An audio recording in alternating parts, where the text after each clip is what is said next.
Good afternoon, William. How are you? Oh, I'm very well, thanks. I'm going to interview you for kissmyfriend.com, Uh-huh. and I have some questions for you. The first question I have is, what makes a lady and a man a man? That's not an easy question to answer. Um, I do believe that there are gender roles to some extent in our biology, whether we like to accept that or not. And that is not to say that I think that we have to do specific jobs, or there's jobs that only a man can do and only a woman can do. You know, we're talking about like occupations, going to work or cooking or something like that. I would say what makes a man and a lady is the willingness to accept those roles in a relationship. For instance, if, say, a guy fit the bill for being let's say they were the housewife, and the girl was the breadwinner.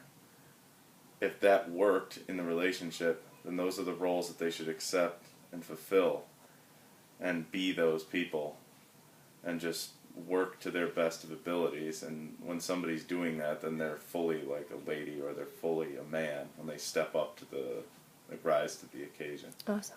Okay, good answer. The next one I have is, when you love someone, do you just let go or do you tend to hold back? Me personally, in my experiences, I've probably done both, and you can get burned either way. Life is a great thing where you're damned if you do and damned if you don't.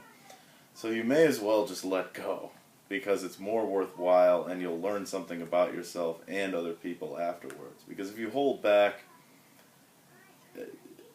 there's a lot of energy and frustration you're bottling within, and a lot of lies, a lot of wasted time, something that'll just end up destroying you. If you just let go, you can be destroyed, but it's more of something that'll end up making you stronger afterwards. And if it doesn't and it works out, then good. So it's kind of a win-win. Okay, you have a point there.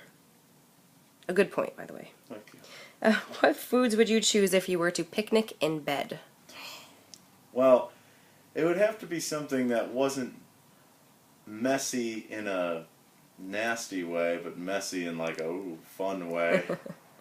You know, I'd like to say something as simple as like, grapes.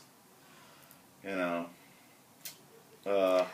jellies, jams, or syrups.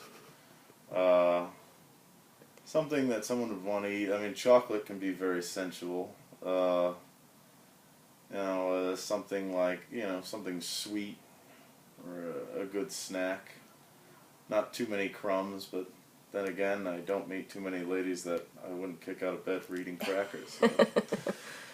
So, just keep it something that'll be pleasurable if it makes a mess. Okay. Let's see here. What is your secret ambition? Oh, do I have to answer that one, or can I pick the other question? What do you want people to know about your favorite... What is that? Oh, your family living situation. Yeah. That one?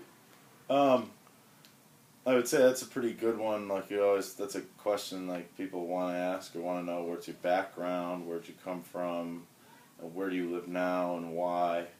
I mean, I was raised personally in a rather strict household by comparison to other people. Not too strict, but for instance, both my parents are powerfully religious. That does not mean I share their views, but just know that that's where I came from.